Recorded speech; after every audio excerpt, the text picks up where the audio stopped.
Bom dia, paz do Senhor Jesus a todos vocês, que o Senhor Jesus abençoe a sua vida. Passando aqui para deixar uma palavra para o seu coração. Aqui em Lucas 4, versículo 3, fala sobre a tentação de Jesus. Olha o que diz.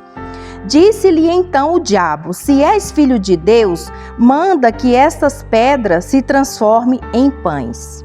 Mas Jesus lhe respondeu: está escrito, não só de pão viverá o homem. Olha o que diz a palavra de Deus. Jesus estava sendo tentado.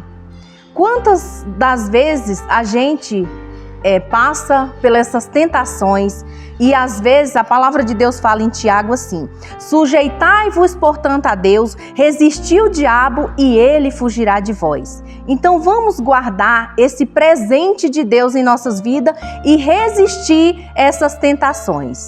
Que a paz do Senhor Jesus esteja com todos vocês.